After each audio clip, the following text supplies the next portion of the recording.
પાડી દે સારું ખાઈ લેવું એમને મફતનું સત્સંગ કર્યા વગર. મને તો સત્સંગ વગર મજા ન આવે.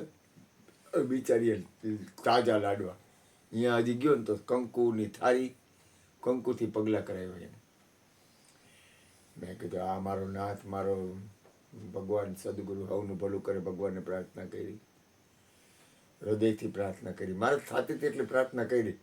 પછી માલિકની મરજી. હું તો ભાઈ નાચું છું. એટલે મેં એને કીધું, તમને આ ભાઈ જે આવ્યા હતા આપણે માકડિયા ઓલો ક્યાંથી આવ્યા હતા, માણાવદર થી આવ્યા હતા. એ ભાઈ તમને ફોન કર્યો કે તમે એ ભાઈને ફોન કર્યો?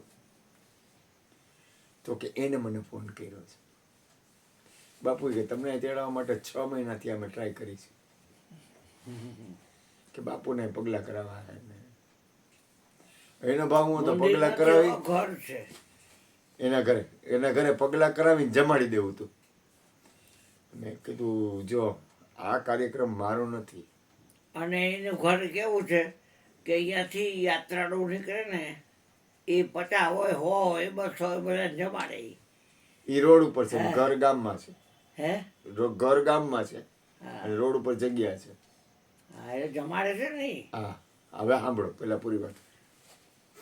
હવે થયું કેવું કે મેં કીધું અહીંયા ગયો ને એટલે મેં પૂછ્યું, મેં કીધું તમે ઓલા ભાઈજી મને અહીંયા હતા ને એ ભાઈ મેં કીધું મેં કીધું તમે એને ફોન કર્યો મને તેડાવો એમ કે એને તમને ફોન કર્યો? તો કે એને કીધું. તમને વિચાર કોણે આપ્યો? એટલે એનો અર્થ એ થયો કે મારો કાર્યક્રમ નથી, અહીંથી ગોઠવાનું નથી, ઓલાએ ગોઠવું છે. એટલે એમાં મારી માલિકી નથી. સમજાય છે? એ પરમાત્માની વ્યવસ્થા હતી. એટલે મને અહીંયા લઈ ગયો પરમાત્મા, મને અહીંયા લઈ ગયો. અહીંયા ગયો ને બધા સારું જમવાનું સારું થાય છે, સીધે સીધું ખાઈ લેવું. અને ઓલીએ તો લાડવા બનાવ્યા તાજા ચૂરમાના, વેફર, દાળ, ભાત, શાક, મગ, કેટલી બધી વસ્તુ હતી, સંભારો. મેં કીધું છાશ. મેં કીધું સારું આ બધું આટલું બધું આને કર્યું હે. મારો કોઈ ઓલો ભાવ. મેં કીધું આ ખાઈ લેવું. મેં કીધું આ તો હોથા કાઢી નાખે. મેં કીધું આપણે ખાઈ લેવું. અને આ પગલાં કરાવ્યા ઘરમાં. અને વાત કરી બાપુ 20 લાખની દુકાન નીચેની લઈ લેવી છે, 10 લાખની આ 10-15 લાખની આ લઈ લીધી 20 લાખની દુકાન. મેં કીધું હા. મેં કીધું આ બધું મકાનની જમીનની વાતો કરે તો એ ભગવાન અમારે સત્સંગ કેમ કરવો? મેં કીધું હા મેં સત્સંગ ન કરું તો ખાઈ તો લેવાય નહીં કોઈનું મફતમાં ધર્માદે. એટલે જમતા હજી હું વિચાર કરું ત્યાં એ લોકોને એમ થયું કે આ બાપુ સત્સંગ વગર તો અહીંથી જાહે નહીં. એને ખબર પડી ગઈ. એટલે એ કે ઉભા રહ્યું ને કે બાપુ 2-4 જણાને બોલાવું. એમાં એક જણો આવ્યો પાયડીથી. અને ખરેખર સારો સત્સંગી. એક બેન આવ્યા બહુ સારો આત્મા અને કાયદેસર ભજનની સ્થિતિવાળા બેન, ઉંમરવાળા હતા. ઉંમરવાળા એટલે મોટી ઉંમર હતી, આધેડ ઉંમરની. મોટી એટલે વૃદ્ધથી જરાક જ ઓછા. હા. અને એ બેને એવા. મેં કીધું આ બેનની સ્થિતિ બહુ સારી. 2-3 જણા કે મારે ઓલા એ કે બાપુ કે કોઈ હરિગુરુ સંતો કે એવા સત્સંગવાળા હોય ને ત્યારે આ બેનને આ ભાઈને બોલાવી લો. એટલે મારે તો હું વ્યવસ્થામાં હું રહું. ગાંડીનો મેં કીધું વ્યવસ્થા કરે. એમાં સત્સંગ ચાલુ થયો અને એમાં ઓલો ગાંડો થયો અને એને સત્સંગ કર્યો. એમ ચેટુદીનો સત્સંગ કર્યો.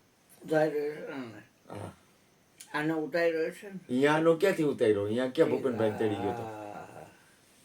બહુ સારો સત્સંગ કર્યો હતો કૃષ્ણ. અને મેં કીધું સત્સંગ. મેં કીધું મજા આવી ગઈ. ઓલા બેનના ઘરે ગયો ને કે બેન કે મારા ઘરે આવવું પડશે. તો 2 જગ્યાએ ઉપર સીડી ચડવાની. મારામાં મેં કીધું સીડી ચડવાનું. મેં કીધું ધંધો કરવો હોય કાંઈ વાંધો નહીં. સીડી ચડ્યો. મેં કીધું તો એ બેન સત્સંગ કરતા હતા ને તો અહીંયા તો મને આંખ બંધ થઈ ગઈ. નીંદર આવે હાલો કાંઈ વાંધો નહીં. પછી એને આશ્રમે ગયા. લાડવા ખાધા એટલે ઘેન ચડે. પછી લાડવા ખાધા હોય પાછી 3 દિનના રાતના દી ઉજાગરા સત્સંગ ચાલુ એમને કોન્સ્ટન્ટ. લાડવા ખાવ એટલે ઊંઘ આવે જ પછી. એટલે મેં કીધું હવે મારે ઉજાગરો એટલે આવે જ ઊંઘ. મેં કીધું હવે હું કરું. ત્યાર પછી મેં કીધું આ ભૂપેનભાઈ તેડી આવું. પછી હું કંઈક કહેવા માંગતો હતો. હા જો હું ભૂલી ગયો. એમાં હે ને એ ભાઈ આવ્યો ને એ સત્સંગમાં, એટલે એના ઘરે કડિયા કામ મૂકીને આવ્યો હતો. સાંભળજો, એના ઘરે કડિયા કામ ચાલુ હતું. આજે અહીંયા આવ્યો ને ભૂપેનભાઈ, એ ભાઈ એને ઘરે કડિયા કામ ચાલુ હતું. હવે કડિયા કામ ચાલુ હતું ને એટલે એને એમ થયું કે આવ્યા એને સંત લાઈને થોડીક વાર જઈ આવું. એમાં એને સત્સંગમાં મારાથી સત્સંગ થયો ને એમાં એને મજા આવી ગઈ. મજા આવી ગઈ ને એટલે કે મને હવે બોલવા દો બાપુ, મારે સત્સંગ બોલવો, તું બોલ હાલ સત્સંગ તું કર કીધું. અને એને મજા આવી ગઈ, મજા આવી ગઈ. જામી 3:30 થઈ ગયા, 3:30 બપોરના આજે 3:30 થઈ ગયા ને. અને એમાં સત્સંગ અમે એક બેન કે અમારા ઘરે જલ્દી આવો ને એ વાત જતા તો તોય અડધી કલાક વધારે સત્સંગ કર્યો. બધી સત્સંગ આને થોડો નથી કઈ જ જાઓ કીધું. તમને રૂપિયા આવતા હોય તો તમે રૂપિયા આવતા હોય તો આવવા દો ને, કે રૂપિયા આવે છે એટલે આવવા દો. બરોબર ને? જેટલા આવે ત્યાં તમે રોકો. એમ થાય કલાક વધારે ખેંચી લઈ, વધારે કલાક રૂપિયા વધારે ભલે આવે. મેં કલાક વધારે સત્સંગ કરી નાખ્યો.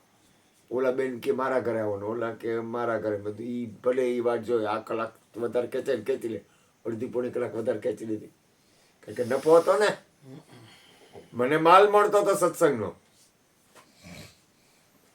કામ થઈ ગયું. અને એ પછી વાં ગયા નહીં. એમાં શું થયું કે એ સત્સંગ કરીને ઊભા થયા ને અમે, ત્યાં ઓલા ભાઈ હતા ને એ બોલ્યા તમારે ઘરે કડિયા કામનું. અરે એ કે હું તો ભૂલી ગયો તો ઘર. ઈ કે તમે ક્યાં ઘરને યાદ કરાવ્યું? ઈ કે હું તો મારું ઘર ભૂલી ગયો તો સત્સંગમાં એને નસો એવો આવી ગયો, ની ઘર ભૂલી ગયો. અને ત્યાં ફોન આવ્યો, બાપુ એ કડિયાને જવાનું હોય તમારે શું કરવાનું હોય? પૈસા દેવાના એ કે ના. એ કે આજો તમે ઊભું કર્યું. એમ હું અહીંયા સત્સંગ હાલતો હતો ને ત્યારે મેં વિચાર કર્યો કે આ નાસ્તો બધાને કરાવીને તો હરખું ગરમ ગાંઠિયા કરાવીને તો હરખું થાય. એ વિચાર કર્યો ને ત્યાં સુધીનો ફોન આવ્યો.